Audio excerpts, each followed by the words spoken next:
Soy lo que dejaron, soy toda la sobra de lo que se robaron. Un pueblo escondido en la cima, mi piel es de cuero, por eso aguanta cualquier clima. Soy una fábrica de humo, mano de obra campesina para tu consumo. Frente de frío en el medio del verano, el amor en los tiempos del cólera, mi hermano. El sol que nace y el día que muere, con los mejores atardeceres. Soy el desarrollo en carne viva, un discurso político sin saliva. Las caras más bonitas que he conocido, soy la fotografía de un desaparecido, la sangre dentro de tus venas. Soy un pedazo de tierra que vale la pena una canasta con frijoles. Soy Maradona contra Inglaterra, anotándote 2 goles. Soy lo que sostiene mi bandera, la espina dorsal del planeta es mi cordillera. Soy lo que me enseñó mi padre, el que no quiera su patria, no quiera su madre. Soy América Latina, un pueblo sin piernas pero que camina. Oye, Tú no puedes comprar el viento, tú no puedes comprar al sol, tú no puedes comprar la lluvia, tú no puedes comprar el calor, tú no puedes comprar la nube, tú no puedes comprar los colores, tú no puedes comprar mi alegría, tú no puedes comprar mi dolor, tú no puedes comprar el viento, tú no puedes comprar al sol, tú no puedes comprar la lluvia, tú no puedes comprar el calor, tú no puedes comprar la nube, tú no puedes comprar los colores, tú no puedes comprar... Ay, a los Estados Unidos los construyeron los negros, los esclavos, los chinos, los inmigrantes, pero ellos no mandan. Los senadores de los Estados Unidos son todos millonarios, pero no el pueblo. Estados Unidos ha invadido decenas de veces a México, a Centroamérica, a América Latina, porque siempre ha pensado que es su patio trasero. Y siempre ha habido hombres y mujeres que han protestado contra eso, pero no salen en las películas de Hollywood y por eso hay gente que cree que no existen. A veces decía Neruda que Bolívar despierta cada 100 años. De repente, cada vez que Neruda despierta, el continente entero despierta y Bolívar dice que hasta aquí hemos llegado.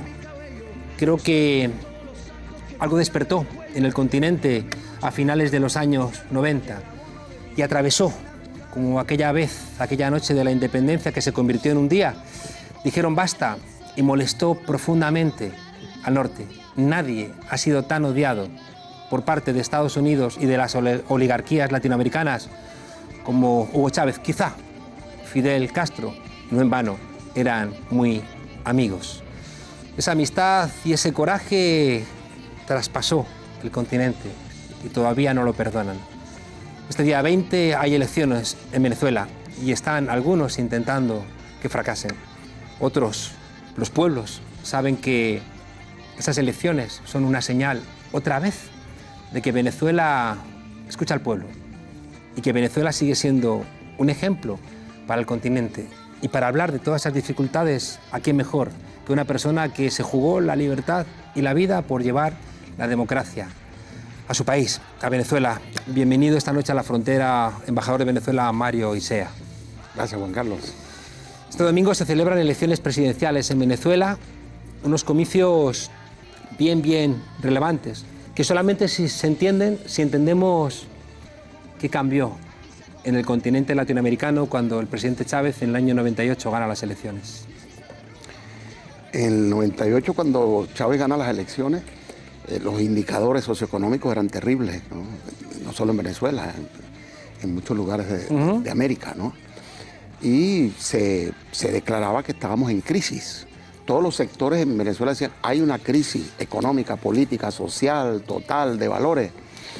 Y Chávez llegó con un planteamiento de salida a esa crisis. Intenta tomar el poder en aquella rebelión del 4 de febrero, no se da, y luego se convierte en una esperanza detrás de la cual va mucho pueblo. Y plantea que la democracia tiene que refundarse, que tiene que ser de raíz participativa, protagónica, propone un proceso constituyente, rescatando que la soberanía está en el pueblo y que el pueblo tiene ese poder constituyente. Y ese planteamiento aglutina y a pesar de que ya comenzó una campaña por evitar ese cambio, logra un triunfo aplastante, aún con un sistema electoral muy imperfecto, que se caracterizaba por aquello del acta mata el voto.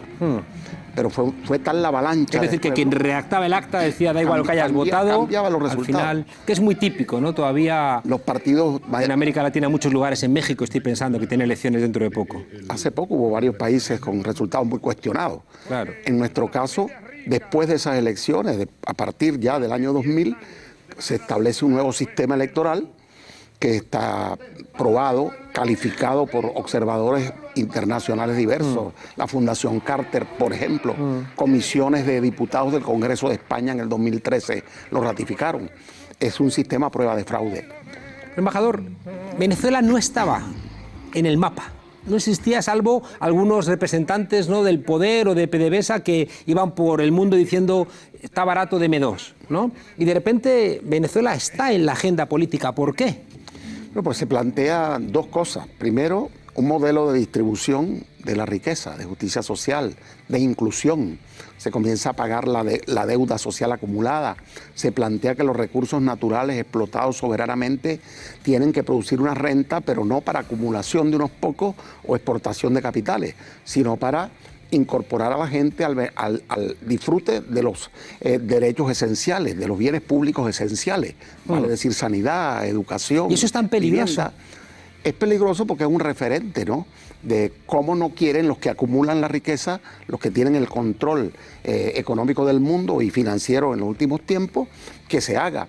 Y también porque se plantean modelos de integración en América Latina y el Caribe, cuando se impulsa el ALBA y se frena el ALCA, Área de Libre Comercio para las Américas, cuando se plantea que Mercosur debe reorientarse hacia lo social, hacia lo económico, se plantea una alianza a través de Venezuela con Brasil y Argentina hacia los BRIC, se vislumbra un polo que puede generar una realidad geopolítica y geoeconómica distinta. Claro, y se plantea también dos cosas que creo que recuerdo que fueron como peligrosísimas. Por un lado, una comunicación alternativa, ¿no?, que significaba Telesur, y luego en Telesur un proceso de unificación con UNASUR que también empezó a discutir la posibilidad, ¿no?, de una moneda también única para el continente. Se plantea la idea del Banco del Sur, la idea del sucre, esta idea de la moneda, y se evidencia que aquel sueño de Bolívar, ¿no?, de unificación pudiera ser posible, ¿no?,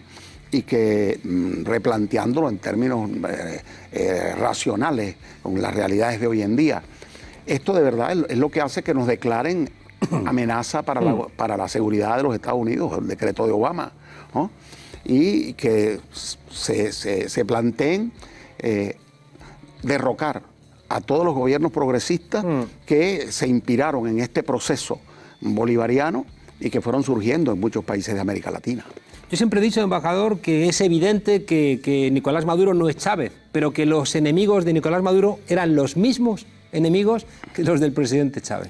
No, es lógico, Chávez no era Bolívar y Maduro no es Chávez, ¿no? Maduro es de su tiempo. Pero el pueblo venezolano es el mismo, ¿no? Y hay un legado histórico que se ha hecho evidente en la medida en que más se nos ha presionado, en la medida en que la guerra económica se hace más cruenta y en que los actores que la impulsan se quitan la careta. Ya uno ve, por ejemplo, a Trump actuando directamente, ¿no? Ve a su vicepresidente y ya no es un eufemismo, ¿no?, sino que están al frente de la amenaza, de la campaña de terror para tratar de evitar la elección, el hecho democrático, el voto, ¿no?, que siempre han defendido los que dicen defender la democracia. ¿Cuántos voceros de distintos países acompañaban en coro a la oposición venezolana pidiendo elecciones adelantadas? Y hoy que las tenemos enfrente, entonces dicen que no son legítimas, que no las reconocen. Llenaron a Venezuela de violencia hasta el año pasado. Y la elección constituyente nos permitió un escenario de paz y una mesa de diálogo, que finalmente, cuando produce casi un acuerdo de convivencia democrática, en el último minuto, una instrucción del centro de poder imperial ordena a los actores de la oposición venezolana que no lo firmen. Sin embargo, sectores dentro del país entendieron que ese es el camino y por eso se produce el consenso para que en base a ese acuerdo, del cual fue testigo el presidente Zapatero, el presidente Danilo Medina, y se molestaron y reclamaron indignados porque la oposición no cumplió, que se había comprometido a firmar, pero en base a ese acuerdo se logra después otros acuerdos adicionales que posibilitan que en la elección del domingo, del 20 de mayo, participe además del presidente Maduro también representantes de la oposición. Henry Falcón, por ejemplo. Henry Falcón fue constituyente en el 99, fue alcalde de Barquisimeto, gobernador del estado Lara, tiene sus ideas distintas a las del presidente Maduro, pero plantea que debe irse al diálogo y deben dirimirse las diferencias por la vía democrática. Ahora entramos en Henry Falcón, quiero plantearle un par de preguntas. En los últimos 19 años ha habido 23 procesos electorales en Venezuela. Algunos los ha ganado el chavismo y otros los han perdido. Y cuando los han perdido, invariablemente han reconocido el resultado, ¿no? Pero sí que se insiste como que no funciona. La oposición siempre a priori decreta que va a haber fraude. Luego no presenta ninguna prueba. Ha habido varios procesos emblemáticos, ¿no? El proceso, por ejemplo, del año 2007, el referéndum por la reforma constitucional. El presidente Chávez propuso una reforma y fue derrotado, y se reconoció esa derrota. En las elecciones del 2015, las parlamentarias recientes, que ganó la oposición, inmediatamente el presidente Maduro la reconoció. En las elecciones del estado Miranda, donde el señor Enrique Capriles triunfó 2 veces seguidas y derrotó a 2 líderes importantes del sector chavista, nada más y nada menos que a Diosdado Cabello y a Elías Agua, dos hombres emblemáticos de esta generación de dirigentes del chavismo. Si hubiese un sistema de fraude, ¿cómo iban a permitir que Capriles derrotara a 2 hombres emblemáticos del chavismo? Hoy día se quiere imponer elecciones a Venezuela donde los resultados satisfagan a los poderes fácticos. Claro, a Estados Unidos y a los países lambiscones que le siguen, como desgraciadamente el gobierno de mi país, del Reino de España. Nicolás Maduro insiste en que hay plenas garantías, ¿no?, en estos comicios electorales para ejercer el voto. ¿Cuáles son esas garantías? Pero en primer lugar, la calidad del sistema electoral es inobjetable ya, ¿no? Nadie puede decir que es posible cambiar el resultado, porque es un sistema auditable desde el principio hasta el final, 13 auditorías, el hardware, el software. Es que la gente tiene que saber que se audita antes de las elecciones, en el momento de las elecciones, en el proceso, después cuando termina, se comparan votos físicos. Fíjense, es que es prácticamente imposible, ¿no?, que haya fraude. Hay fases en las cuales, para instalar los programas, el software, se necesitan las claves de acceso de los representantes de todos los candidatos. O sea, que es imposible modificar eso si no están todos. Y al final, una cosa que todo el que sabe un poquito de estadística sabe que es una locura, se audita el 57% de las urnas. Porque el sistema... como si en una elección se preguntara al 57% de los ciudadanos que van a votar. Es absurdo. Es como si alguien que produce botellas de leche, ¿no?, dijera, para comprobar la calidad tengo que destapar 57 de cada 100 botellas, quiebra, ¿no? Porque la gente no sabe quizás que el proceso que es digital, hay un tarjetón que se toca en la pantalla y se selecciona, pero produce un comprobante impreso. Y ese comprobante es depositado en una caja que después se audita. Nunca ha habido diferencias entre el resultado de las cajas y el resultado del... Y siempre, que es una cosa que yo he visto personalmente, el 100% de los jueces electorales de América Latina han evaluado el sistema y han dicho no hay ningún tipo de fraude, ¿no? O sea, que es una cosa que no es que lo diga Venezuela, sino que lo dice el 100% de los jueces de todos los países electorales de América Latina. El Consejo Electoral Latinoamericano, que tiene expertos de todos los países, la Fundación Carter estuvo, y es importantísimo. El acuerdo en el 2013 de la Comisión de Diputados de España, donde estaba Serrano del PP, donde estaba Trevín del PSOE, donde estaba Anthony Pico de CIU, el señor Aitor Esteban del PNV, estaba el señor José Bono, el ex embajador Raúl Morodo, Enrique López de Izquierda Unida, es decir, pluralidad, ¿no? Y certificaron, eso está escrito, yo tengo aquí copia de ese acuerdo, ¿no?, que el sistema era realmente fiable. Está claro que lo han dicho, nadie serio, ¿no?, cuestiona la fiabilidad del sistema electoral. Vamos a plantear algo que sí que se insiste mucho desde los medios en España, que son las dificultades económicas que hay ahora mismo en en Venezuela, las dificultades para acceder a algunos alimentos, a algunos productos. ¿Qué está ocurriendo? Somos víctimas de una guerra económica brutal, cruenta. En el año 2002, cuando se dio un golpe de Estado contra el presidente Chávez, ¿no?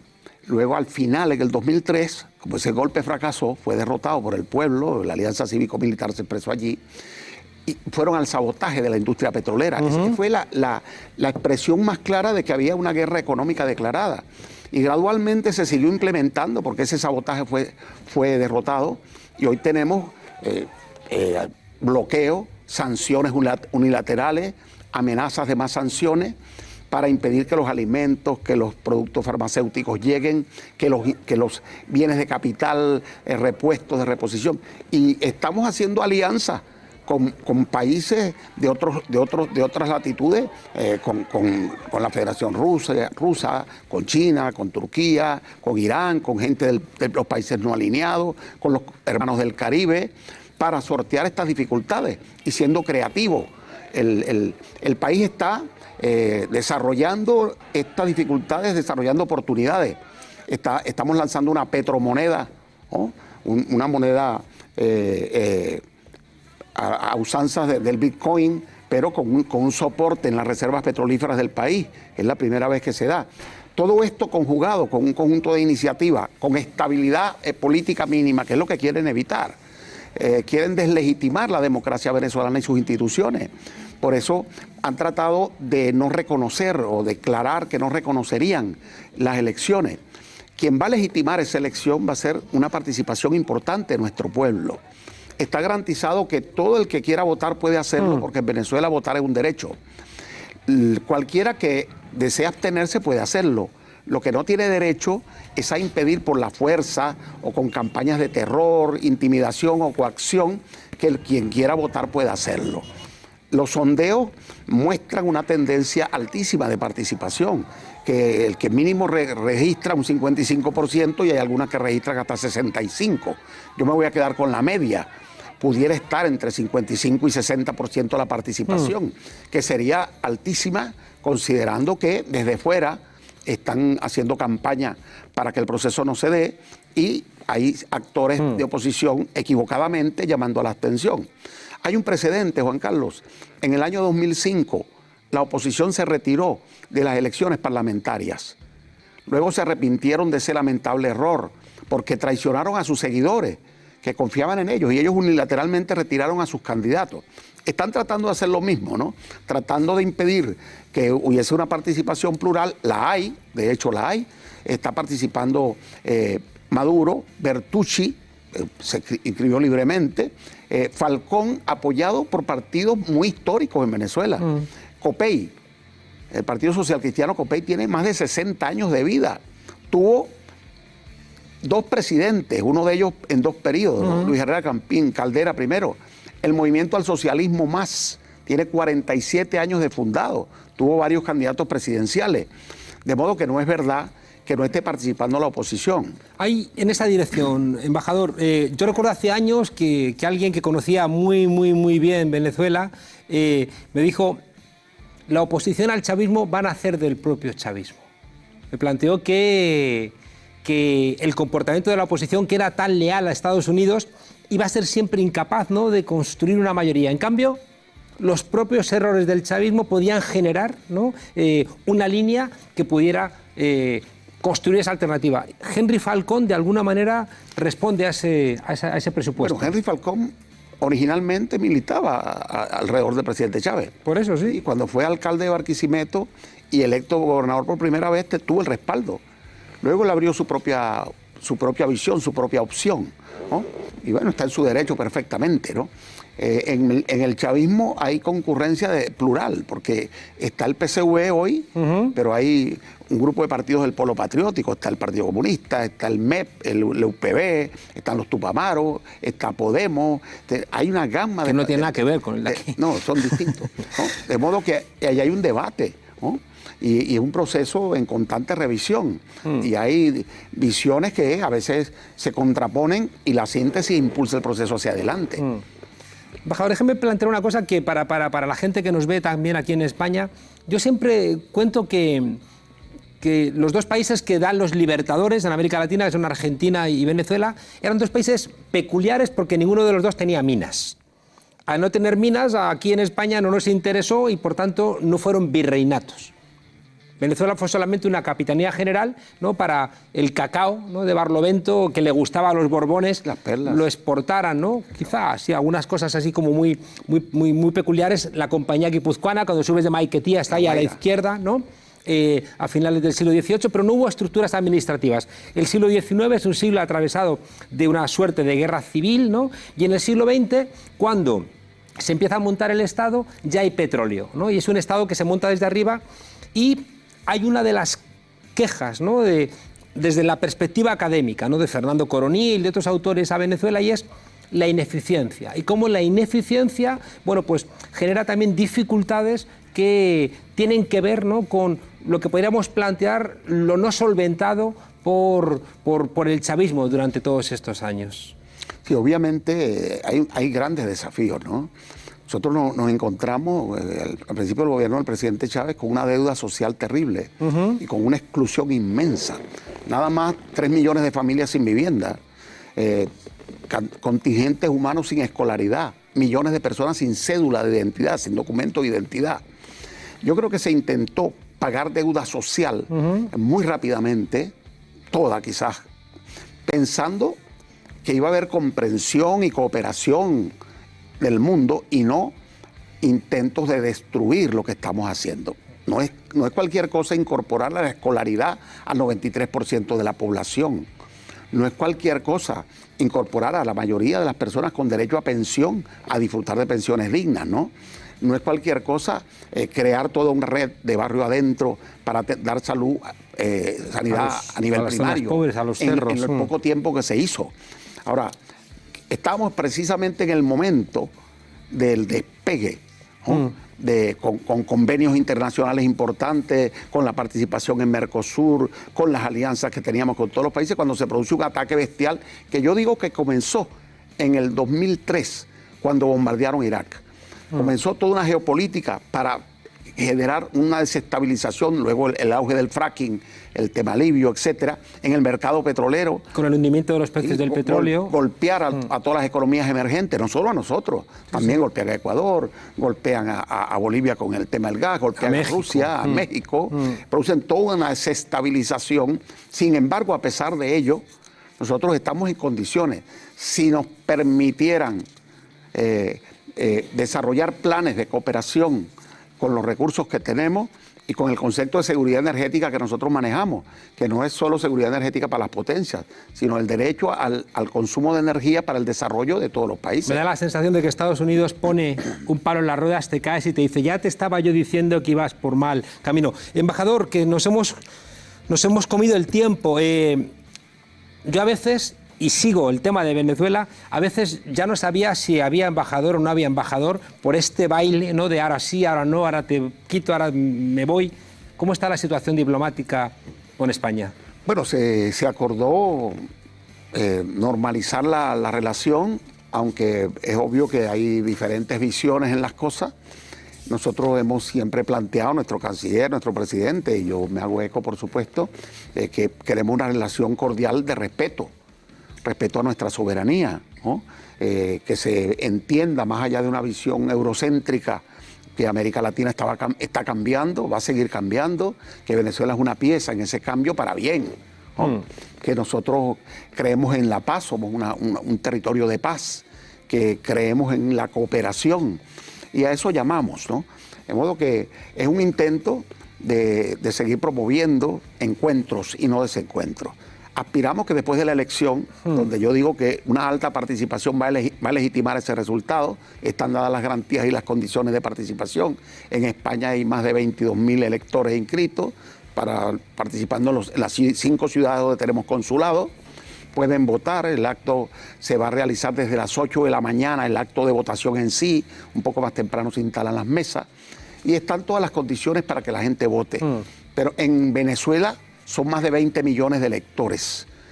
Esa es la legitimidad, se la va a dar al pueblo venezolano. Lo que aspiramos es que reconozcan el resultado. Antes de marcharnos, aquí incluso el gobierno ha sido poco diplomático, ¿no? Y ha utilizado, ¿no?, a familiares de políticos que están presos en Venezuela para intentar presentar que Venezuela es una dictadura que no respeta los derechos humanos. Mira, en Venezuela, si hubiese una dictadura, no podrían, como hacen políticos venezolanos, salir y entrar a hablar mal de su país en cualquier lugar y regresar, ¿no? Hay algunos políticos, bueno, que han desatado, que han promovido la violencia, que se han saltado la Constitución y las leyes, que han promovido muertes lamentables. Que a veces, embajador, decimos que no son presos políticos. A lo mejor decir, sí, son presos políticos porque su concepción política es subvertir, ¿no?, la Constitución venezolana, y por tanto es un proyecto, ¿no?, ¿no?, la promoción de la violencia, algunos de ellos. Ahora, es mentira que los directivos de los partidos de oposición en Venezuela están participando ahorita 15 partidos de 18 que existen. Muchos de ellos son de oposición, incluso. También se van a elegir los legisladores regionales. Y se han inscrito 1.700 candidatos, muchos de ellos de los partidos de oposición, que incluso algunos no han postulado candidato presidencial, algunos se inscriben como independientes o se inscriben regionalmente. De modo que no es verdad. Para nada hay una dictadura en Venezuela. Venezuela es una democracia muy atacada por dentro y por fuera. Le encomendaron a un sector de oposición acabar con el gobierno. No lograron su cometido porque el pueblo no los acompañó en la violencia, y ahora están disparando desde afuera los actores, los grandes actores, atentando contra nuestra soberanía. Bueno, yo viví, ¿no?, el compromiso del presidente Chávez con su pueblo, y he visto que el reto del presidente Maduro era muy difícil, era heredar, ¿no?, los equilibrios de todo un país que tenía el presidente Chávez, un líder de esa magnitud, y además en un momento de crisis económica brutal con el hundimiento de los precios del petróleo, que no era culpa de Venezuela. Es como si en España de repente se nos hundiera el turismo. Y sin embargo, veo que el pueblo venezolano, con todas las dificultades, con las ineficiencias, con problemas de corrupción, con muchos problemas, la mayoría del pueblo venezolano a día de hoy está demostrando su apoyo al presidente Nicolás Maduro. Y por tanto, desde aquí, desde la frontera, pedimos, ¿no?, que siempre reclamamos que la gente solvente sus diferencias votando. Y por tanto, si eso es lo que planteamos, exigimos a Estados Unidos y a la oposición que respeten las elecciones en Venezuela. Y exigimos, ¿no?, a todos los demócratas que entiendan que allí hay unas elecciones libres, auditadas, y que quien quiera sobrepasar el chavismo, que lo haga a través de las urnas, de una manera libre y tranquila. Lo deseamos de corazón porque queremos al pueblo venezolano y nos duele su sufrimiento, y sabemos, ¿no?, que la salida nunca es la violencia. Así que, embajador, le ruego le transmita de nuestra parte al pueblo venezolano y al presidente Nicolás Maduro nuestro deseo de que las elecciones discurran tranquilas y en paz, y, como usted bien dice, que todos los demócratas de todo el mundo acepten el resultado, sea el que fuere. Así será. Muchas gracias, embajador. Desobedientes. Ahora es cuando Lolo baja una cortinilla y entramos en un mundo diferente.